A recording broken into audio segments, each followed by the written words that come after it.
On December 27th, 2004, a star on the other side of the Milky Way shifted. In a fraction of a second, it released more energy than our sun emits in 250,000 years.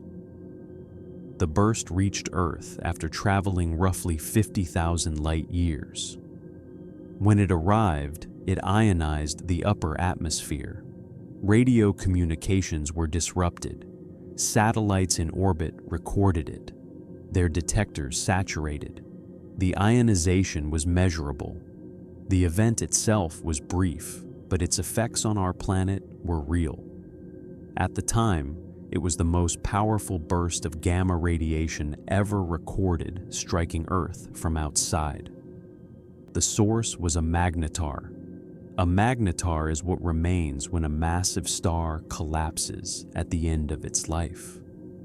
The collapse happens in seconds.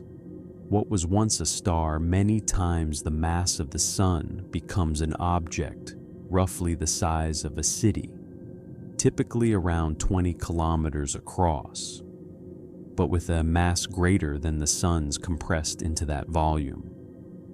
A teaspoon of its material would weigh more than 1 billion tons on Earth. The gravity on the surface is extreme, but what makes a magnetar distinct is not its density. It is the magnetic field. A typical magnet produces a field of around 100 Gauss. Earth's magnetic field is roughly half a Gauss. The magnetic field of a magnetar is estimated at 1,000 trillion Gauss. This is not a larger version of a familiar thing. At those field strengths, the quantum nature of space itself is altered. The vacuum becomes birefringent. Light behaves differently depending on how it is oriented relative to the field. Matter cannot exist in the form we recognize at close range.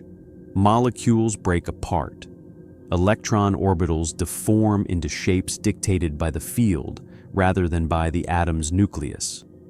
If you were within a few hundred kilometers, the magnetic field would rearrange the atoms in your body before anything else could happen to you.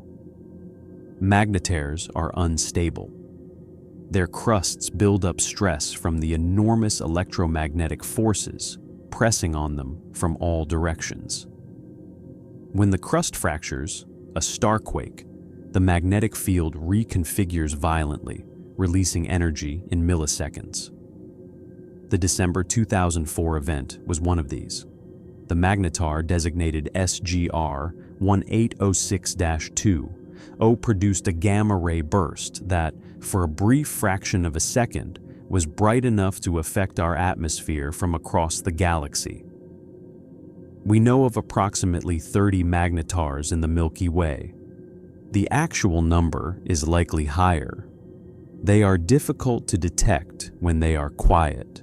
We find them mostly when they flare, which means there may be others we have not yet found.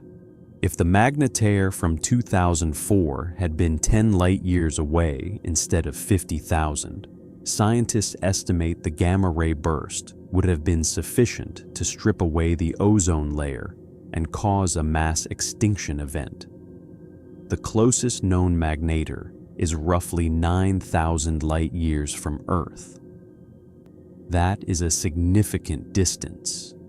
It is not close. But 10 light-years is well within the range of the nearest stars. Proxima Centauri is 4. Several more are within 20.